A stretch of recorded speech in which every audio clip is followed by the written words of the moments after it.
오늘 본문은 옥중에서 믿음으로 낳은 오네시모를 주인인 빌레몬에게 돌려보내기 위해서 편지를 써 보내는 내용입니다. 그래서 오네시모를 보낼 테니까 받아주고 용서해서 이제 형제처럼 지나라는 것입니다. 이 말씀을 우리가 묵상하면서 우리에게 주는 교훈들을 살펴보기를 원합니다. 먼저 8절을 한번 보십시오. 이러므로 내가 그리스도 안에서 아주 담대하게 내게 마땅한 일로 뭐 할 수 있어요? 명령할 수 있다고 말합니다. 빌레몬과 바울의 관계는 바울이 명령하면 빌레몬이 들을 수 있는 그런 관계였습니다. 나이로나 그리고 영적 거리로나 마땅히 명령할 수 있는 거리를 가지고 있었습니다. 그런데 바울은 그런 빌레몬에게 명령하지 아니하고 오늘 9절에 보니까 뭐라고 말씀하는가 하면 너에게 간구한다, 부탁한다 그렇게 말씀을 하고 있습니다. 여러분, 우리가 살아가는 삶의 현장에는 명령하고 따르는 그런 관계가 우리의 일상에 늘 있습니다. 특별히 이제 조직 사회는 더 그렇겠지요. 또 조직 사회가 아니라 할지라도 명령을 하면 따라야 하는 일들이 많이 있습니다. 그런데 오늘 우리 그리스도인들도 주님이 명령하시면 그 명령을 우리는 따르면 되는 것입니다. 그런데 성경에 보면 명령이 참 많습니다. 하나님이 얼마나 많이 우리에게 명령하시는지 몰라요. 최초의 아담과 하와에게 하나님이 명령하시지 않습니까? 그것이 뭐예요? 선악을 알게 하는 열매를 먹지 말아라. 먹으면 죽는다고 말합니다. 그런데 하나님이 명령하실 때 그 명령에는 특징이 있어요. 그 특징이 여러분 뭔지 아십니까? 하나님이 명령하시면 우리 인간들은 기계처럼 로봇처럼 그냥 무조건적으로 따르도록 하나님이 우리를 강제하지 않으셨다는 것입니다. 하나님이 명령하셨는데 그 명령의 특징은 뭔가 하면 그것을 할까 말까 그 결정, 그것은 우리 사람들에게 위임해 주셨어요. 그러면서 그 결정에 대한 책임은 누가 지는 거예요? 각자가 지도록 하신 거예요. 저는 이 말씀이 너무 제 삶에 은혜를 많이 받았고 이것이 우리 자녀들을 양육하는 데 큰 힘이 되었어요. 그래서 늘 자녀들에게 결정은 본인들이 하게 하고 그리고 그 책임도 본인이 지도록 이렇게 늘 지도해 왔습니다. 근데 하나님이 정말 우리를 아주 인격적으로 대하신 거예요. 명령은 하셨지만 이 명령을 순종할 것인가 불순종할 것인가 그것은 우리가 선택하고 그 선택에 대한 책임 또한 우리가 지도. 그래서 불순종하면 어떻게 해요? 반드시 그 불순종에 대한 하나님의 책임을 물으시는 거예요. 그 불순종에 대한 혹독한 대가를 지불하면서 뭐를 깨닫게 하시는 거예요? 아하, 순종하는 것이 내게 얼마나 큰 유익이고 순종하는 것이 내게 얼마나 자유스러운 것인지 그것을 이 불순종을 통해서 깨닫도록 하나님이 우리에게 허락해 주신 거예요. 그래서 우리는 늘 하나님이 우리에게 이 사람됨의 특징이 무엇인가 하면 내 삶을 내가 선택하고 내 삶을 내가 주도적으로 살아갈 수 있도록 허용해 주신 거예요. 이게 얼마나 귀한 일인지 모릅니다. 그래서 각자의 삶 속에서 선택을 통해서 건강한 삶을 살아갈 수도 있고 자기를 파괴하는 삶을 살아갈 수도 있다는 것입니다. 오늘 우리는 바른 선택을 통하여서 여러분의 삶이 복될 수 있기를 주의 이름으로 축복합니다. 오늘 바울이 빌레몬에게 명령할 수 있지만 명령하지 아니하고 뭐 하세요? 간구합니다. 오늘 9절에 보면 오네시모를 위하여 내게 사랑으로 간구한다 그랬어요. 간구할 때 그냥 간구하지 아니하고 뭐로 간구했다고요? 사랑으로 간구한다. 그러니까 명령자이지만 빌레몬에게 아주 예를 갖추면서 부탁을 하는 정말 인격적인 그런 모습을 볼 수가 있습니다. 사랑으로 간구한다는 의미가 무엇입니까? 내가 명령할 수 있지만 내가 부탁하는데 이 부탁을 들으면 너가 뭐 할 수 있다는 거예요? 행복할 수 있고 그렇게 했으면 내가 참 좋겠다는 것입니다. 그러면서 이제 오네시모를 사랑하고 용납해서 형제로 받아주면 좋겠다는 거예요. 내가 너보다가 영적으로도 권위를 가지고 있지만 나이로도 너보다가 훨씬 더 많은, 그래서 명령할 수 있지만 내가 명령하는 것이 아니라 너에게 부탁한다는 것입니다. 요즘 세상을 한번 보십시오. 요즘 세상 가운데 참 안타까운 일 가운데 하나가 뭔가 하면 젊은이들이 어르신들을 공경하지 않는다는 것, 존중하지 않는다는 것. 여러분, 성경은 어른을 존중하는 것을 굉장히 귀하게 다루고 있습니다. 신명기 19장 32절에 보면 센 머리 앞에, 흰 머리 앞에 엎드리라고 말합니다. 그리고 노인의 얼굴을 공경하라. 그리고 나서 뭐라고 말하는가 하면 여호와를 경외하라고 말합니다. 다른 말로 하면 뭐예요? 눈에 보이는 어른을 존경할 수 없다면 눈에 보이지 않는 하나님을 공경할 수 없다는 얘기예요.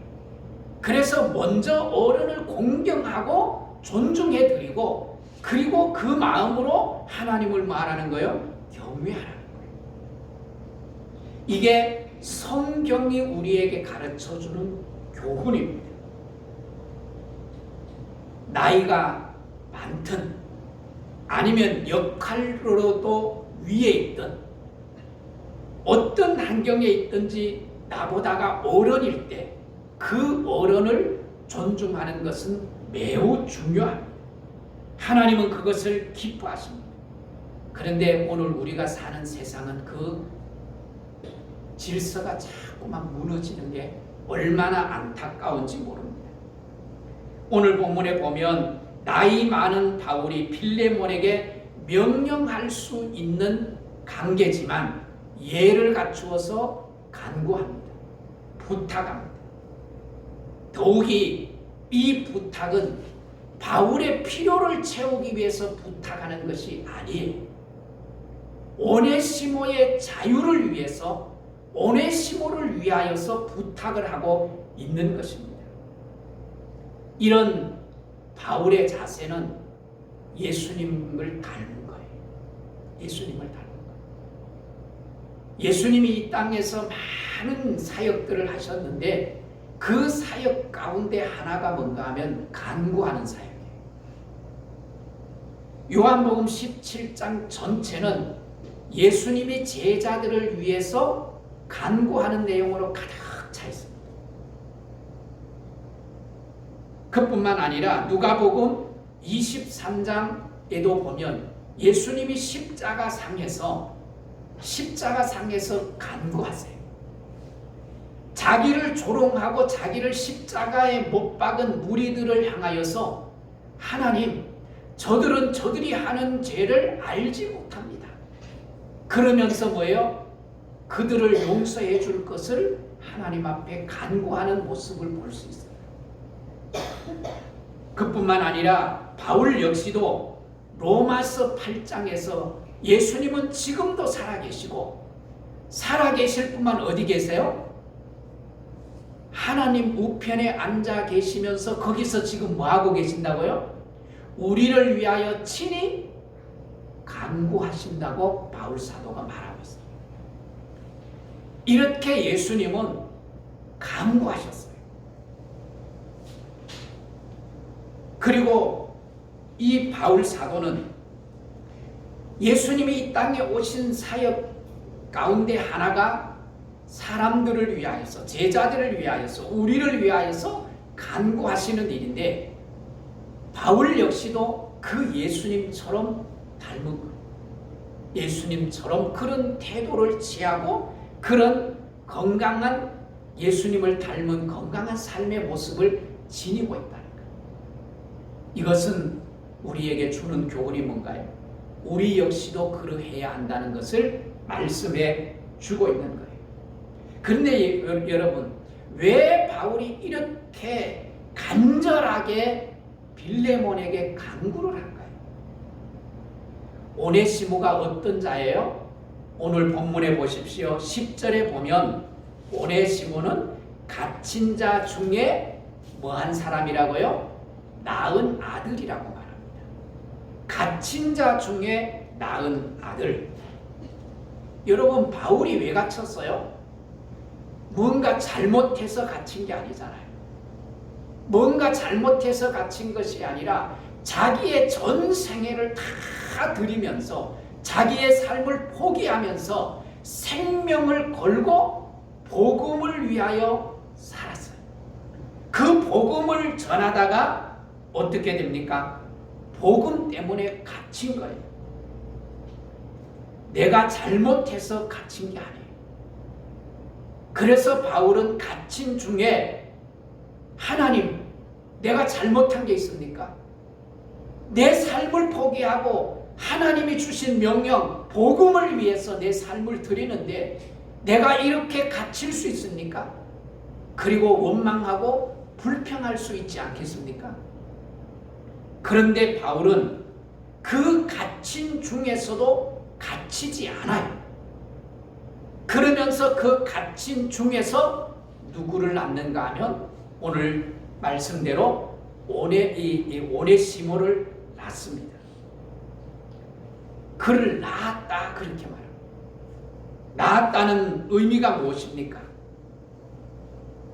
제가 어릴 때 어른들이 하는 말씀을 들었어요.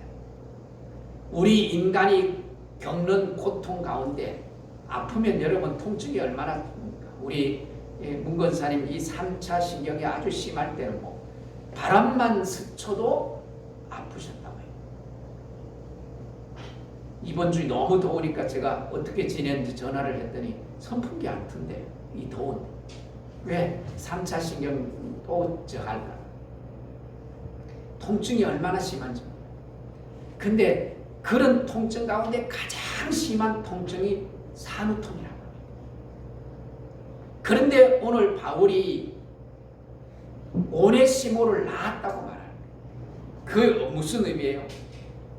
산통처럼 정말 힘을 쏟아서 그 오네시모를 예수 믿게 만들었다는 거예요. 죽을 힘을 다 쏟아서 오네시모를 낳았다는 거예요.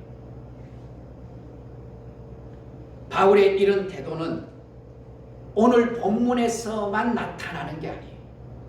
성경 곳곳에서 바울이 말씀합니다.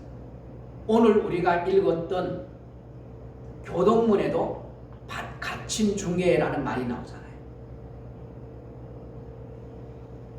바울은 이렇게 예수 그리스도의 형상을 닮은 삶, 정말 해산의 수고를 하는 삶을 살았어요. 그래서 갈라디아서를 읽어보면 갈라디아 성도들이 예수 그리스도를 닮은 삶을 살도록 하기 위해서 내가 해산의 수고를 한다고 말합니다. 그리고 고린도 전서에도 역시 마찬가지입니다. 고린도 교회를 위해서 내가 지금 해산의 수고를 한다고 바울 스스로가 간증을 하고 있습니다. 그러니까 여러분, 갇혀서 바울은 아무것도 할 수 없어. 이제는 내가 할 수 있는 게 아무것도 없어. 그리고 포기하고 주저앉아 버린 것이 아니라 분명 몸은 갇혔는데 일은 갇히지 않은 거예요. 갇혔는데 그 삶은 갇히지 않았다는 거예요. 오늘 우리 그리스도인의 모습이 이러해야 합니다. 교회와 우리 그리스도인들의 태도가 여러분 어떠해야 합니까? 세상을 책임지고 세상이 우리 덕을 볼 수 있도록 하는 것이 교회의 역할이고 우리 그리스도인들의 역할입니다. 그럼에도 불구하고 교회가 지금 세상의 염려거리가 된다는 것, 교회다움을 잃어버린다는 것, 이거는 불행 중에 불행이에요. 오늘 우리 교회들이 또 우리 성도들이 다시 회복되어서 세상을 책임지고 세상을 위해서 희생하고 나눔으로 말미암아 하나님의 나라를 세워가는 역할을 감당해낼 수 있기를 주의 이름으로 축복합니다.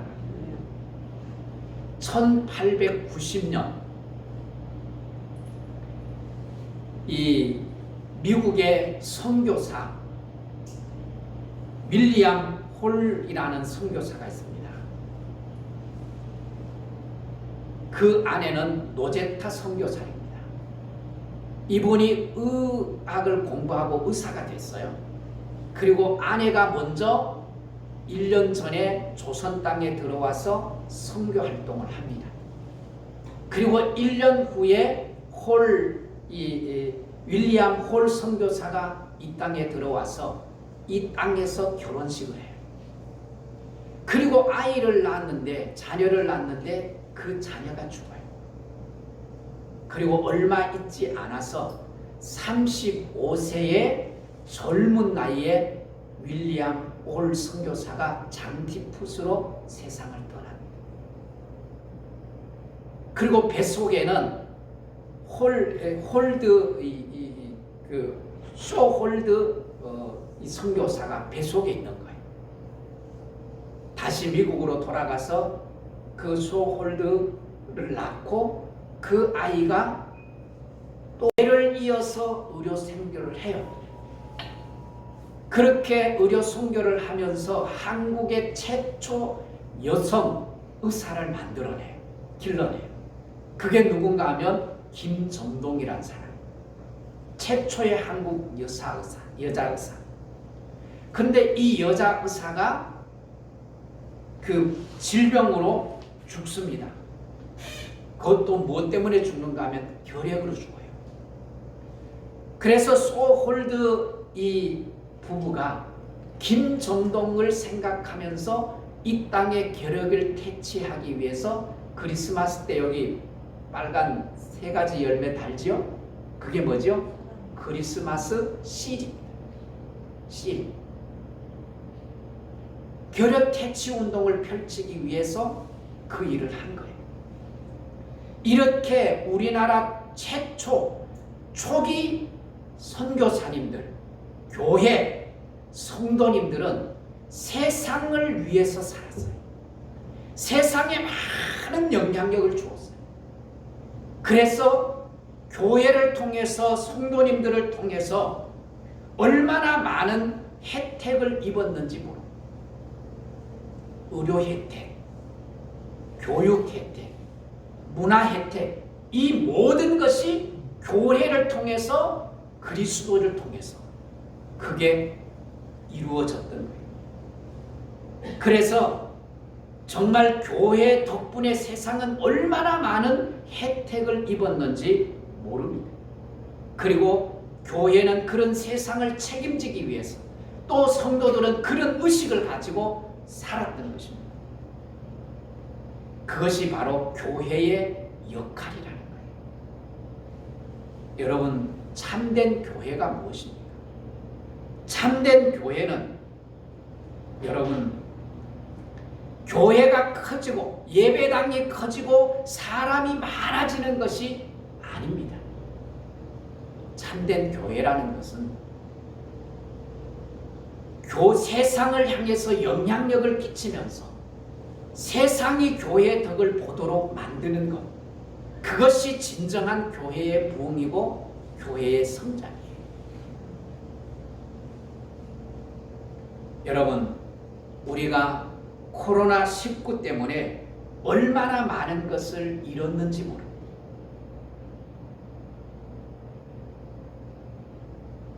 오늘 그럼에도 불구하고 우리는 갇히지 않는 은혜가 있기를 주의 이름으로 축복합니다.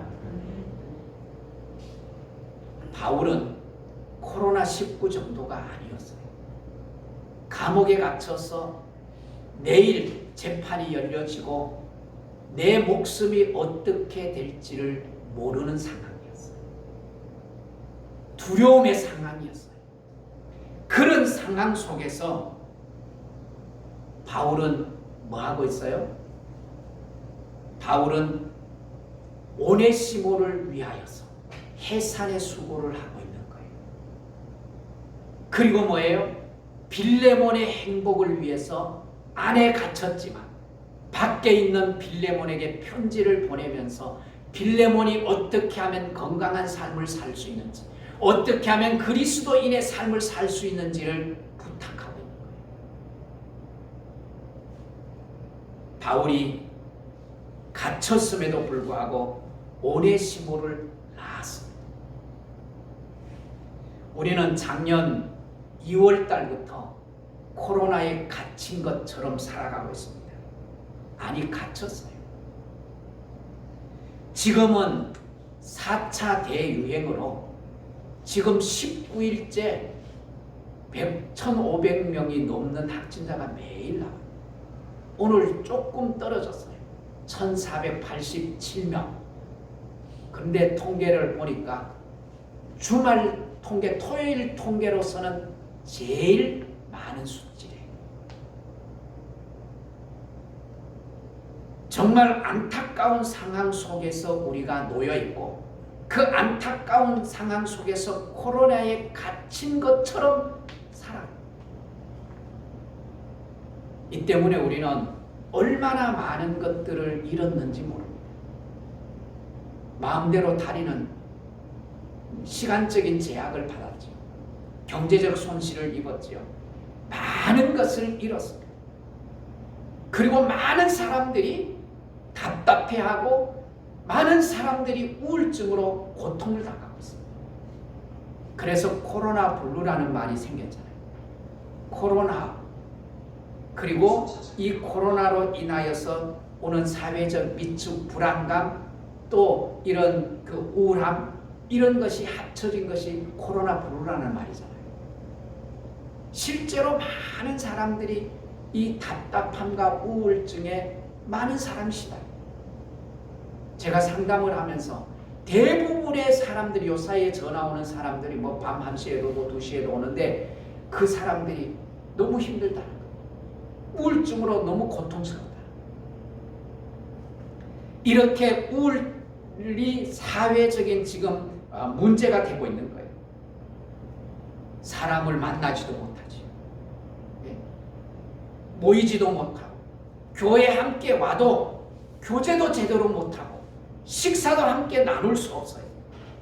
이런 상황 속에 우리는 우울에 갇힐 수 있습니다.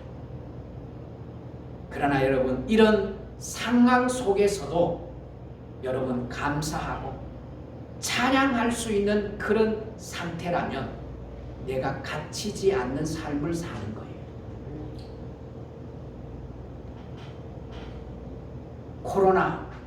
코로나가 우리를 가둘 수 있습니다. 근데 사실은 코로나가 나를 가두는 게 아니라 내가 나를 스스로 가둡니다. 코로나라는 것 때문에, 경제적인 어려움이라는 것 때문에 스스로를 가두어 버릴 때가 얼마나 많은지 모릅니다. 그래서 불평하고 원망하고 우울해질 수 있습니다. 기도도 멈춰 버릴 수 있습니다.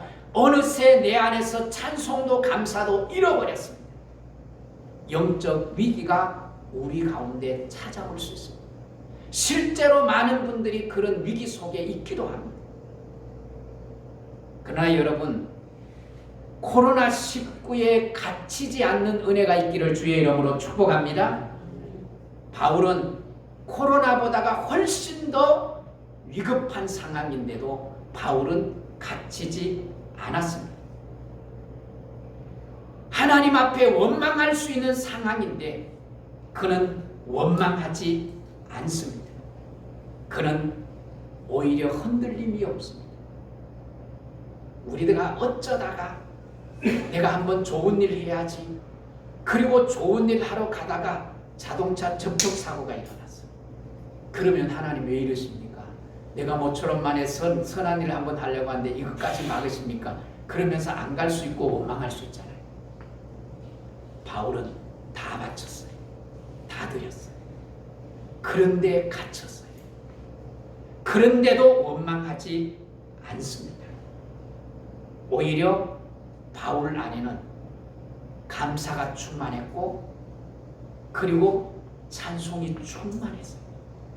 그래서 사도행전 16장에 보면 갇혔는데 그 안에서 폭발합니다. 찬송이 폭발해요. 그래서 신라와 함께 이중창을 부르는데 그냥 힘이 없어 죽을 것 같아서 막 쓰러지면서 억지로 하는 게 아니에요. 좋아서 감사해서 큰 소리로 옥에 있는 사람들이 다 들을 수 있도록. 근데 기적이 일어나요. 옥문이 열리고 창고가 풀어지고 그리고 간수장과 간수장의 온 집안이 예수를 믿게 되는. 갇혔는데, 분명히 갇혔는데 갇히지 않는 삶을 산 거예요. 이게 복음의 능력이에요. 이 복음의 능력을 가지고 살아갈 수 있는 복된 성도들이 될 수 있기를 주의 이름으로 축복합니다. 우리는 갇히지 않지만 갇혔다고 생각할 수도 있습니다. 요즘 젊은이들이 얼마나 힘듭니까? 취직은 고사하고 알바도 구하기가 힘든 시대에 살아가요. 그래서 뭐예요? 그런 상황 속에서 취직, 연애, 결혼 다 포기. 그리고 갇힐 수 있습니다. 정말 그런 안타까움 속에서 뚫고 나올 생각을 전혀 못하고 주저앉아 버리고 낙심하고 좌절하는 청년들이 얼마나 많은지 모릅니다. 우리 아이들이 그 세대 아닙니까? 제가 상담하면서 그런 전단을 받을 때마다 마음이 아픈 거예요. 마음이 아픈 거예요. 근데 여러분, 우리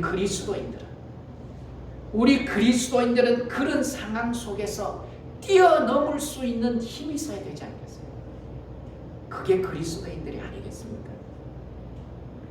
그것이 믿음을 가진 자로서 세상과 다르게 사는 모습이에요. 그게 세상을 살리는 일.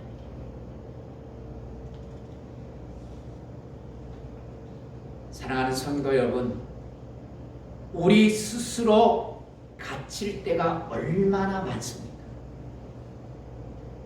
여러분, 스스로 가두지 않는 은혜가 있기를 주의 이름으로 축복합니다.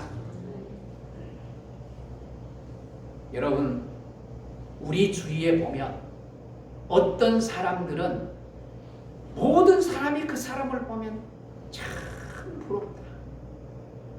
저런 사람은 염려도 없을까요? 걱정도 없을까요?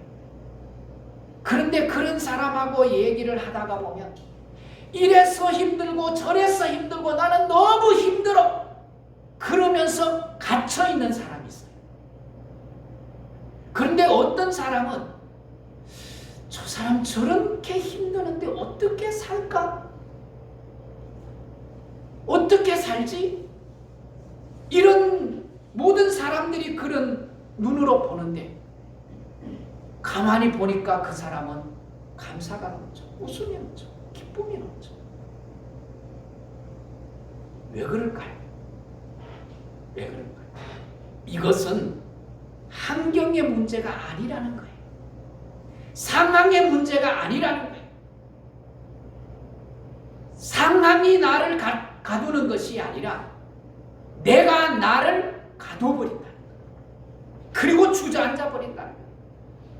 이게 문제인 거예요.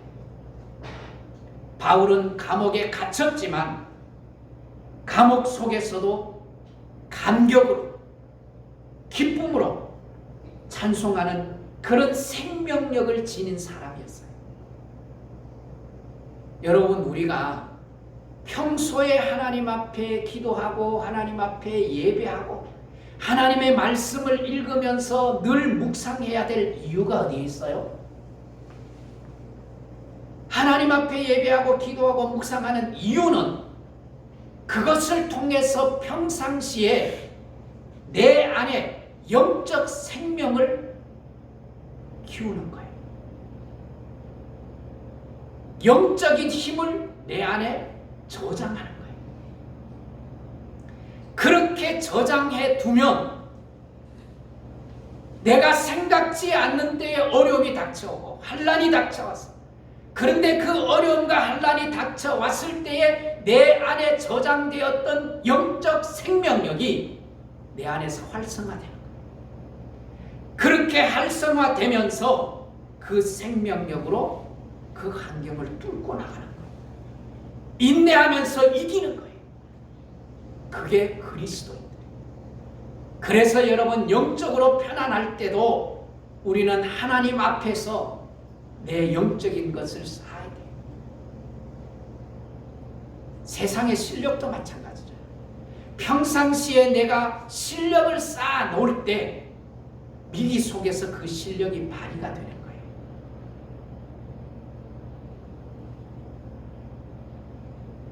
오늘 우리 안에 영적 생명을 저장할 수 있는 은혜가 있기를 주의 이름으로 축복합니다.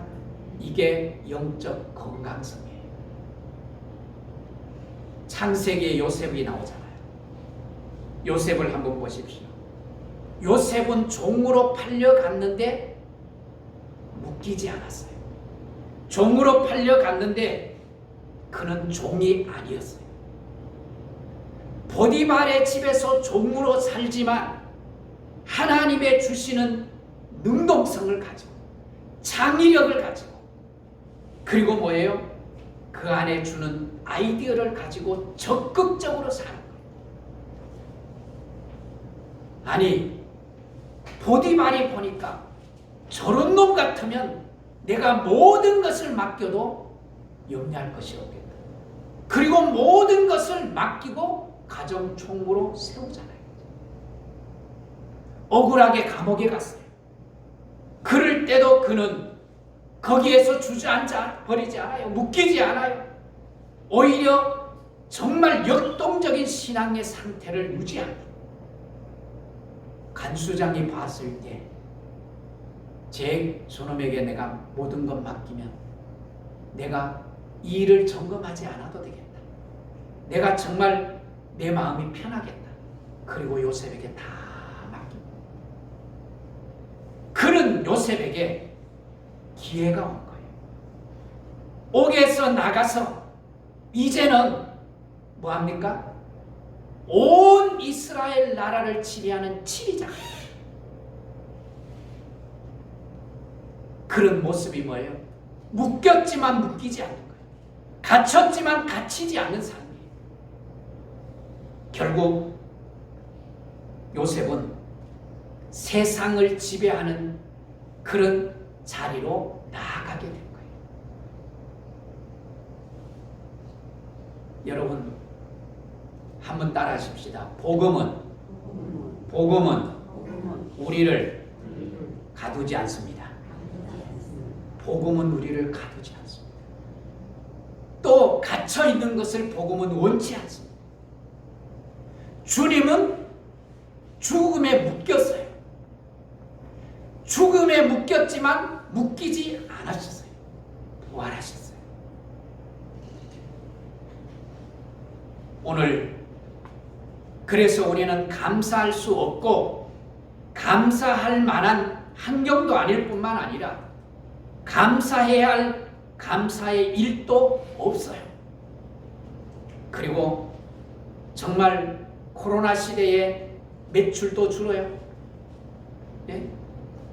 월세도 밀려요. 요사이는 보니까, 뉴스를 보니까 폐업하고 싶은데 폐업을 못하는 이유가 있어요.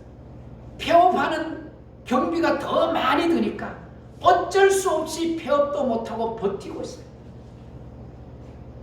그런 상황 속에서도 갇히지 않는 그리스도의 영성이 있어야 하는 거예요. 그런 의식을 가지고 살아갈 수 있기를 주의 이름으로 축복합니다.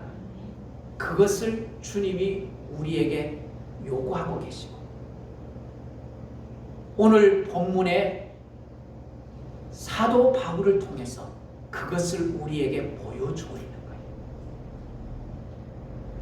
그래서 여러분, 이 시대에 갇힐 수 있는 상황들이 너무 많지만 그런 상황 속에도 갇히지 않는 자의 모습, 그것이 예수님을 닮은 삶의 모습이고 바울 사도를 닮는 바울 사도의 그리스도의 제자의 삶을 살아가는 거예요.